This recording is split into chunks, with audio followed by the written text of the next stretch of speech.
Σήμερα θα δούμε δύο κοσμήματα που χρονολογούνται στον 5ο αιώνα μετά Χριστόν και προέρχονται από την Αντινόη της Αιγύπτου. Το περιδέρεο αποτελείται από μια χρυσή αλυσίδα διακοσμημένη με μαργαριτάρια, σμαράγδια, αμέθιστους και ζαφύρια. Το δέσιμο της αλυσίδας καταλήγει σε δύο χρυσούς δίσκους. Το ζεύγος των σκουλαρικιών αποτελείται από έναν κρίκο, από όπου σχηματίζεται ένα μοτίβο οχτάρι από δύο φίδια και είναι διακοσμημένο με ένα μαργαριτάρι. Το μοτίβο των φιδιών καταλήγει σε ένα μεγάλο ζαφύρι, όμοιο με αυτά που βλέπουμε στο περιδέρεο.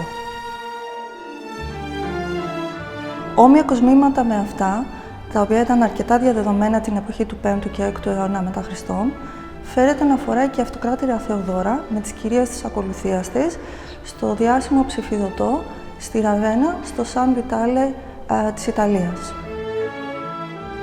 Θησαυροί σαν αυτόν, όπως ο θησαυρός της Καρχιδώνας που βρίσκεται στο Βρετανικό Μουσείο και ο θησαυρός της Ρώμης που βρίσκεται στο Ταπάρτον Όξ της Ουάσιγκτον, αλλά και της Κύπρου και της Κρατήγου, περιέχουν όμοια κοσμήματα με αυτό που βλέπουμε σήμερα. Σε ταραχώδεις περιόδους, οι κάτοχοι πολύτιμων σκευών από χρυσό και ασήμι έθαβαν μαζί με τα κοσμήματά τους τα αντικείμενα αυτά για να τα προστατεύσουν από επικείμενες επιδρομές. Πολλές φορές δεν επέστρεφαν για να ανακτήσουν τα πολύτιμα αντικείμενά τους και έτσι έχουν φτάσει στα χέρια μας σήμερα ανέπαφοι οι θησαυροί αυτοί.